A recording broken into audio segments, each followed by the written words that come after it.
So, I did a massive amount of dancing in the last Sunday show, so... Was it dancing, was it? I think we should do well, it was, yeah. Well, it's a Christmas special, so I think we should both dance. Well, not Christmas special, but it's this is the one before Christmas, isn't it? Yeah, I think we should both. Because the next Sunday show would have missed, wouldn't have missed it. Christmas is gone. Been and gone. You would have had your turkey and everything. Yeah. I'm a turkey. We were called turkeys as kids, weren't we? Yeah, couple of turkeys. Couple of turkeys. Will. Willie Reed. A couple of turkeys.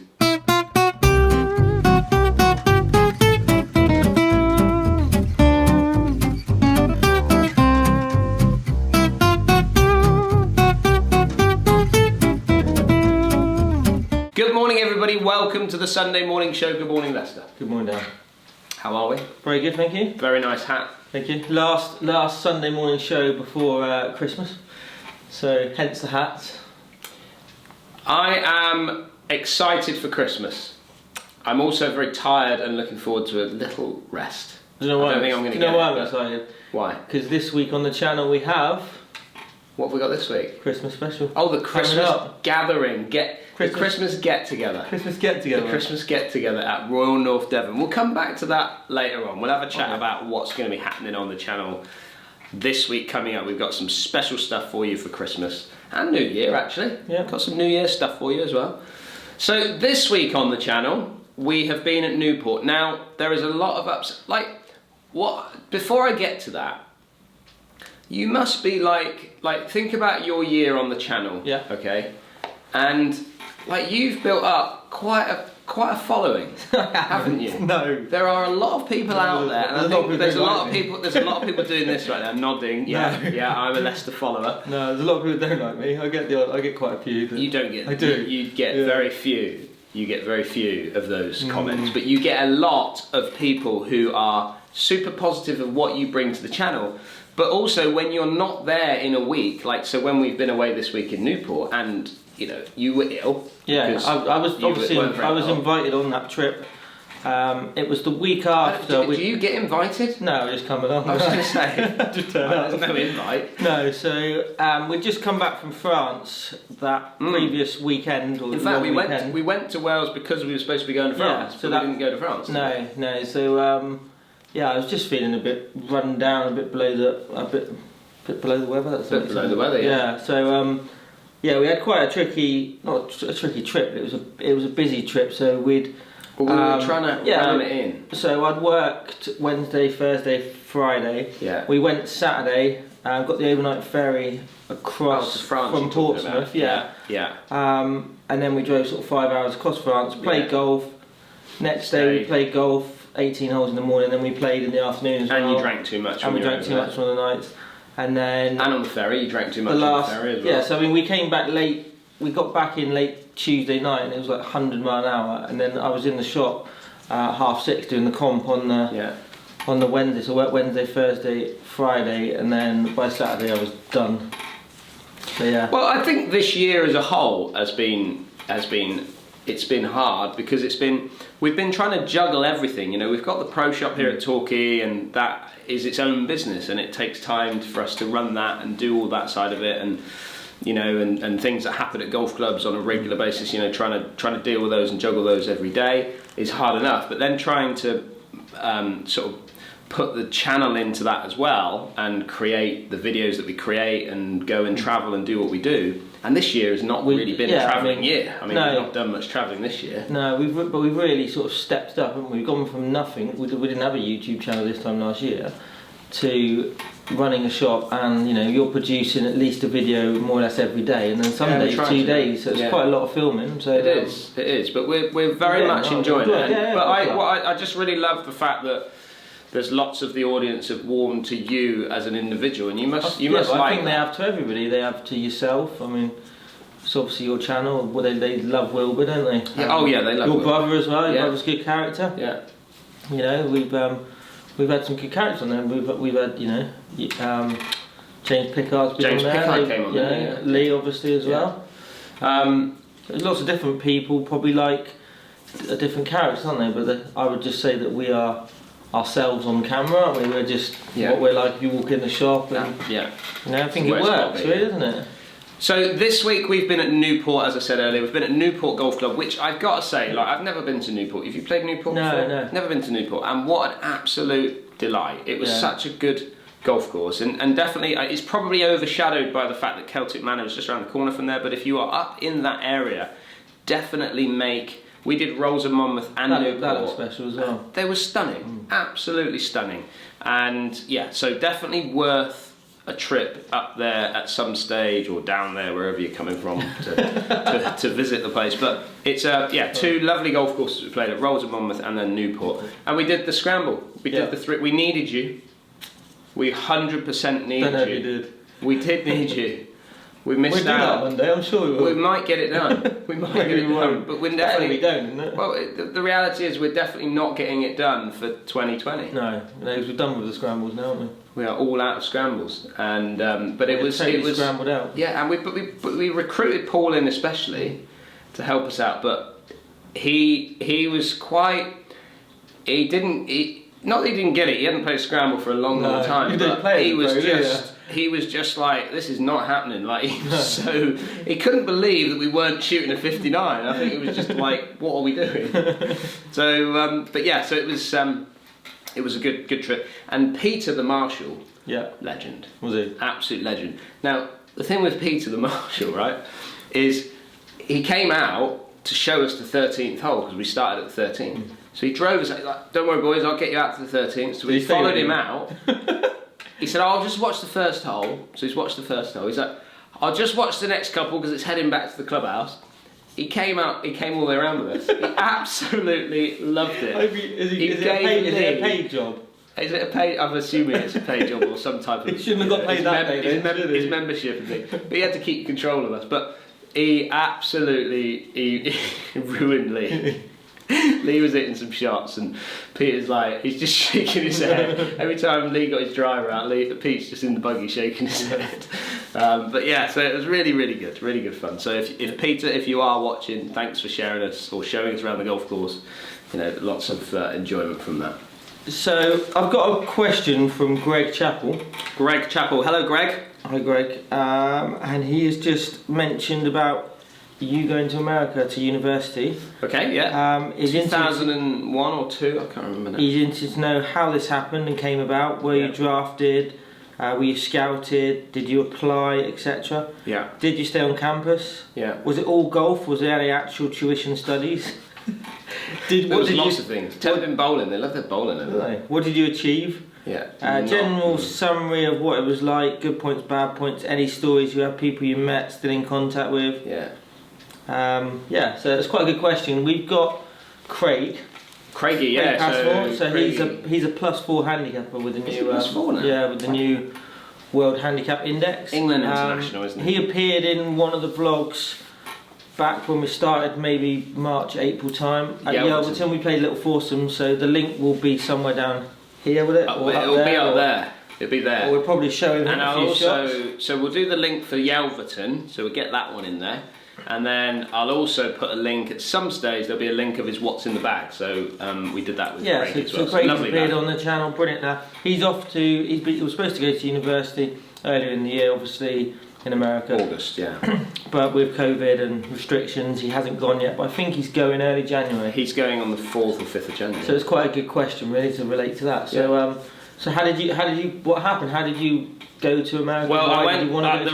The end result of going to America was playing golf with Leicester one day at Yelverton in the Southwest Foursomes. Probably heard that story. And it was hammering down with rain. It was snowing. It was all sorts. I was topping the golf ball. I couldn't play golf. It was too cold. So I ended up taking the position where I went into Florida. So I went to Florida, Weber International University in Florida. And I studied business. I did a business degree out there. Luckily, Weber hasn't really helped you either, has it? Well, I took you on. That's what I needed.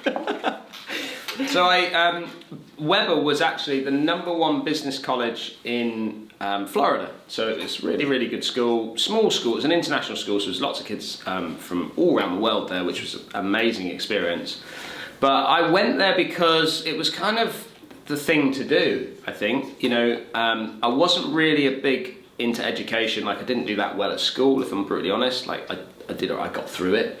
But I knew that I'd watched my brother go to university at Plymouth in the UK, and I kind of thought that I wanted to focus a bit more on my golf. It's just not set. The universities in England at the time weren't set up for golf wise, were they? There wasn't really a college scheme, was there? It was just matches against other universities. There wasn't major tournaments, and it was a bit bitty, wasn't it? Was Whereas America seemed to have got that for the college system to go into the pro game. They've sort of got that well covered, haven't they? It's massive. It's huge out there. It's fantastic. It's so good. It's so good. You can't really unless you're in it and been in it and done it. It's hard to explain really how good it is. But my dad also he loved Florida. Yeah. He absolutely loved Florida. He was over there every opportunity. Anytime he could ever get out there. So there was a couple of places that I was looking at. One was at Tennessee State University, which was obviously further up country, and then there was one in Florida. Well, there was a couple in Florida. So I ended up choosing Florida because I think more probably because Dad enjoyed Florida, and it was an opportunity for me to spend some time with him if he ever came out there. So that's why I ended up in Florida. But it was the most amazing experience of my life, as from a growing up point of view, because you move away from your family and your friends, and you have to start a whole new life. And I remember the day, when I got dropped off in the dorm room, and I'm 19 years old, or whatever I was at the time. I'd never really been away from home properly. No. And I remember Dad literally came in, dropped my bag on the floor in my dorm room. You imagine. I can just imagine him doing that. And he didn't really know what to say to me because he was all... He was a man of few words, wasn't he? But he was a bit... I could see he was a bit cut up himself. He gave me a hug and then he just left. And I was like... right, I'm here. So I'm now in America on my own. But no, I had done 4 years out there. That was a business degree that I got, which was fantastic. I did 4 years on the university golf team out there, which was amazing. I got to travel lots of parts of America. We got in the top 10. I think we got to 6 in the nation, and for NAIA at the time. We went to national championships, and yes, I did study. It took me a while. I gotta say, like when I first got there, my first year, I was just playing golf, and my golf coach kind of sat me down and said, "Look, Dan, you've barely got through your first semester." Because they kick you off the team if you're not getting the right grade. Oh, you won't play. If you don't get above a C grade, which I know sounds quite straightforward, but when you just play golf all day. So anyway, I was attending college, but studies, but I didn't really put much effort in. And then I realised that actually I've got to make a bit of an effort here. But no, amazing experience. Being around international students as well. Yeah. So a lot of my friends, you'd think a lot of my friends would be Americans. Don't get me wrong, my closest friend out there, or a couple of my closest friends out there were Americans. They came over to visit, didn't they? Yeah, well, a lot of Canadians that we're very good friends with. They can't drink though, can they? Well, they drink, it's a lighter beer that they drink, but... so a lot of Canadians, a lot of like Swedish and German and things like that. I probably realised at the time, our sort of, the way in which we communicate and the way in which we our jokes and things like that. Yeah. Obviously, the Europeans kind of get them a little bit more than maybe the Americans do. But when you then spend time with the Americans, you kind of get used to how and how it all works. But it was fantastic, absolutely fantastic. Craig's gonna have a great time. Craig is going to have an amazing experience. He's at one of the top universities as well, so hopefully that'll push his game on to that sort of next level, which will mean he won't have to work in a golf shop. And so when it comes to my friends out there, you build an amazing bond with people because you're all in the same boat together, and you're all away from home together, and there's a lot of my friends that are obviously still all around the world and doing amazing things in their own. Not many of them went into golf, even though we were on a golf team together. But when I haven't seen a lot of them for a long time. But when I know that the last time we got together, which was a few years ago now, it was literally like... Never been away. Like you'd never been away. Yeah. And I think that's kind of an indicator that there's a strong bond there and a strong relationship there, So, and I still keep in touch with my golf coach a lot. And and Alex Evans, obviously Alex and Jamesy, who is my assistant here, who's been on a few of the videos. He went to the same university as I did, as Alex did, and obviously as James. So A great experience, and one of which I would always recommend to young up-and-coming golfers that want to play a bit of golf, get out to America and get involved in that, because it really does see the world. Yeah, certainly see America, but it teaches you what tour life is going to be about. Yeah, because you've got to get your studies done. Some people can't handle that, can they? In and out of a suitcase all the time with golf. Fantastic, absolutely fantastic. So there you go. There was my American. I remember, just a sidetrack for that, but I remember speaking to Andrew Sherborne, who plays local pro-am, and he was saying, when I was asking him when I was a bit younger, asked about tour life, and he said there's people good enough to be on the tour better than him, more talent, etc., but can't handle the fact that you're living out of a suitcase, that you're travelling, you're not seeing any of the culture or any of the cities and stuff. You're literally just seeing the hotel, seeing the golf course. And then on the plane and gone. Yeah. And there's people that can't handle that. Yeah. Life out of a suitcase. So my brother Paul loved it. Yeah. You know, it was kind of made up for him. Laura, so when Laura went out, and some people won't know this, but Laura played a little bit of European tour for the ladies. She went to Sweden to play on this the SAS tour, I think it was called, out there. She couldn't cope with it. She didn't like being away. She didn't like living out of a suitcase. It just, for some people it works and some people it doesn't, and I think if it doesn't work for you, you're going to see it reflecting in your golf. And for Laura, certainly I think that was the case, because you know her heart wasn't in it. No. Her heart was back home. You know. So doing what you did and taking yourself away from your comfort zone into an environment like that, then you can decide whether whether that's right, the life you want, and that's what Craig's doing, and other people that are taking the challenge of going to university in different countries. Absolutely, and I think Craig will have an amazing experience with even if he doesn't make it in golf, and even if he decides it's not right for him, a career for him in golf, he will have life skills that will take him anywhere, because he'll be out of his comfort zone. He'll learn to communicate with people from all around the world, and it will just be a great experience. And he's a great lad. Like one of his main strength, he's such a nice lad, so he'll get on well whatever he does, and absolutely, whoever he mixes with, etc. But it'd be a great opportunity for him. Hopefully that fingers crossed that he gets out of it what he should. Sure he will. So whilst Lester's looking for another question for us, I know he's got a few to come in, but I just wanted to let you all know that I'm doing a little bit of I've got an idea. And lots of people have contacted me certainly over lockdown, about doing online golf lessons, and I know that it's something that people want to have, online golf lessons, possibly sending their videos in of their swings and things like that. I've got an idea. I don't want to share the idea yet, because it's a bit, I'm sort of getting my head around how it's going to work, but if you would like to send me a video of your swing, and this could be just your golf swing, it could be your chipping action, it could be your putting action, it could be your bunker play, whatever it is that you want to do, or you think you need something to work on, send me your golf swings. Okay, so I will put my email address down here. It's dh@dhgolf.co.uk, so you can see it down there. Send me in links to your golf swing. So I need one down the line. So if you've got your phone, I need it in landscape position. So landscape position, so show everybody, Bernie, that way, perfect. So I need one down the line, so shooting down the line. I also need a front facing one, and if you're doing some putting, have maybe a little bit of, some other shots and things like that, and different angles. So send me in what you can. I've got a bit of an idea, which I will share with you moving into 2021. I've got a bit of a plan.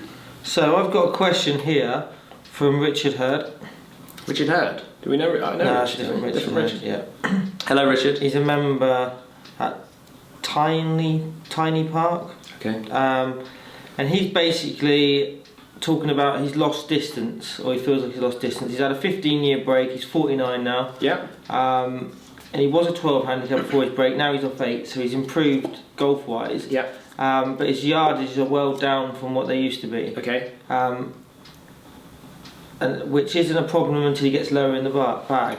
Yeah. He's playing with Callaway X16 Pro Series clubs, which he's had since the early 2000s, and I love them. I used to have those. I had them in America, actually, those. And he was intrigued by your X12 Attic comparison with the newer Callaway clubs, but you only compared the 7-iron, which showed that they are similar in loft as a new iron. and you carried them around the same. Yes. Would you expect similar carry distances for similar lofts through the bag, especially 3 and 4 iron, when comparing brand new clubs and the old X16s? Or would the new benefits be more apparent with the longer clubs? So if we went to X16 and the replacement of X16, I mean, what would that be? Maybe X18, isn't it? It went to X18, then X20, X22, I don't know, they just carried on, didn't they? Yeah. But I probably think that possibly the X16, because I use them, especially the Pro Series, would have been maybe not the Apex Pro, but maybe like the Apex. Yeah. So that would have been something that's similar to that, I would have thought. I don't know all the range of Callaway. Maybe Maverick might fall into that. But if you stick to that set, you're not going to see a great deal of difference from X16 up into, let's say, the Apex. So what I mean by that is that if you're seeing drop-offs, as in you get up to 5 iron and 4 iron, which I do, you know, I see drop-offs when I get into my 4 iron. I've really got to crunch my 4 iron to get it up above my 5 iron nowadays because of my swing speed and how much I compress it and all of those sorts of things. You're not going to see a great deal of difference if you change that whole set into, let's say, the whole set of Apex. You might see a difference if you go into specialist 4 irons and 3 irons, which launch the ball a bit higher, get it flighting out there. Which have had the tech to provide that, haven't they? So yeah, they would be more forgiving, easier to hit. Absolutely. And obviously with the distance-wise, you'll see more distance generally with a newer tech than you would the original ones, wouldn't you? Absolutely. But your X16 iron is as good as anything out on the market. If someone said to me, "There's a set of X16s, you need to use those," it wouldn't bother me to. The Pro Series version, probably not, maybe not the standard version, but certainly the Pro Series are still a beautiful set of irons. Now, if you're losing yardage, there is let's give it three potential things that you might be suffering from that you need to have a little chat with your PGA Pro about. Swing speed might be one. So as you get older, our muscles start to deteriorate, your speed might have slowed down, your muscles aren't working the same way as they used to work. So swing speed might be one that you're losing, which is a common one as we get older. So you can check that out. It'd be hard to find that out if you don't know what your swing speed was before. Centerness of Strike. Now we've just done a video on this with Lee and his driver, but centerness of strike is very important. So if you're mishitting that club, you're going to lose a massive amount of ball speed from that club. And the other one is deflection. As you brush across that golf ball, you're going to see, you're not impacting that golf ball quite as well as what you should be, so you're going to see a drop off in ball speed from that. So hopefully that answers that question. From in lower down in the bag as well.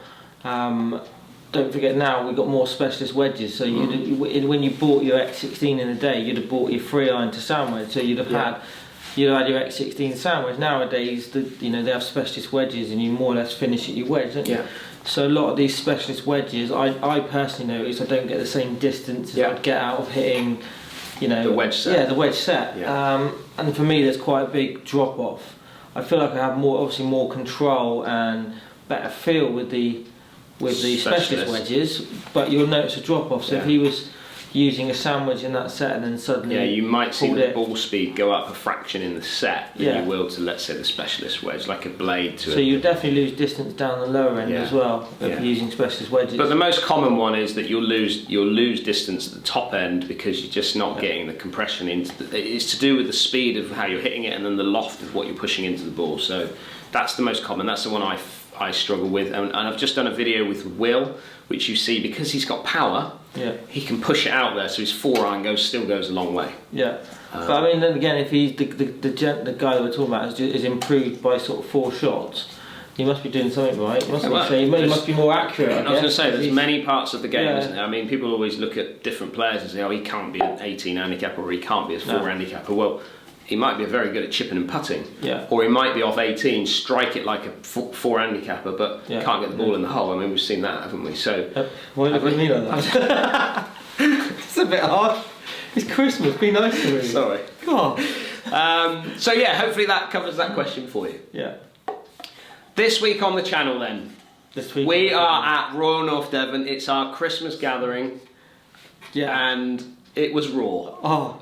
So I was up at like 4 AM at Dan's house at just after 5. and we drove up. It's about 2 hours from where we are to the North Devon coast. It's quite a big county. I was sort of snoozing in the back, well wrapped up, you know, snood on, woolly hat on. Dan's got child lock on the back of his car. That's not for me, that is for his kids generally. Although that's what he tells me. I do keep it on for when So he got out of the car, walked around the car, opened me. I literally stepped out and I've never been so cold in all my life. It was freezing. It was freezing. But we do thank, obviously, Royal North Devon Golf Club for allowing us to get up there and play. I know that every golf course is busy right now, so Mark Evans, a massive thank you to you. It was in brilliant condition as well. Golf course was fantastic. Consider how wet it's been. And it's amazing. You know, it's the oldest golf course in England, and it's just, I love going there. I love going there, albeit that was a tough day, you've got nowhere to go at Royal North Devon. It is brutally, if it blows and it's raining, we had hail, we had sunshine, we had hail, we had wind, we had everything. But you've got nowhere to go. There's no shelter, so you're kind of in it. It's not like you can hide behind a sand dune. For people who haven't seen it or seen the golf course and who will watch the video, there's literally no trees on the golf course. No. There's a few gorse bushes, but they're sort of shoulder height, so you get no protection. And they even used to have like a little tunnel, didn't they? They did, yeah. We used to hide in when we were younger. But they blocked it off. They blocked the tunnel off, so there's literally nothing. Which is in the video, and you will see that as well. But it's a lot of fun. We've added a new feature into the vlog this week as well, which is we thought we wanted to share with you a bit more behind the scenes, okay? So I want you to also comment on that. So in the comment section, I want you to comment on that because we need to call it something, okay? Now it's a buggy camera. It's a GoPro that sits in the camera and it's videoing myself and Lester or whoever that's in the buggy with us, and we're just chatting as we go in between shots. So it's a little bit behind the scenes. So we do want to call it something. So in the comments, you can choose. We need a name for this camera that's going to sit in the buggy. There's things like buggy cam and things like that we could use, but I want it to be a little bit slightly different. So it's down to you. You guys can choose. Put it down in the comment section. Tell us what you want that camera to be called. And that then leads us into Christmas, doesn't it? Yeah. And Lester's got a week off now, leading into Christmas. I always like to take over at Christmas and get into the shop and hand out the brandy. So if you're in the area and you want a bit of brandy in your coffee, you can pop in the shop. So we find it makes people spend more for a couple of drinks. You can talk them into things. It relaxes more than you normally do. You're good at that. Selling ice to the Eskimos. Oh, the amount of people that come in, that open the door and say, "Is Dan here?" And I say, "No." Oh, thank God for that. I can't afford to spend any money. That's what I chat. I'll lock them in for the spend. So you've got obviously going to spend a bit of time hopefully with family, and I'm going to spend a little bit of time with my family as well, which would be nice. Got 8 days off. Just done a quiet one this year, so just me, mum, and dad. Yeah. And we will get in to do another Sunday show for you next week, so don't panic. The show must go on. Right, I think that's it for this week. Yeah. Thank you very much for watching. Now, just one thing. Go on. Just one thing. Next week on the show, I want to do a bit of a roundup of 2020. Yeah. Okay, it's our first year. It's been an amazing year, but I want you to come in and tell me your best shot of the year. Okay. Doesn't need to be yours. It could be anybody's. Yeah. Your worst shot. Yeah. The best course you've been and played, and your most enjoyable experience on the channel. Okay. But I also want you guys involved as well. So I want you to do exactly the same. So in the comment section, tell me your best shot, your worst shot, your best course that you think we've played. You could even put in there the best format that we've played and what you've enjoyed the most. Yeah. And your best experience about what you've seen on our channel for this year. Cool. Thank you very much for watching, everybody. Hope you have an amazing Sunday. Hope you have a fantastic Christmas. And we'll look forward to seeing you next Sunday. Happy Christmas. Happy Christmas.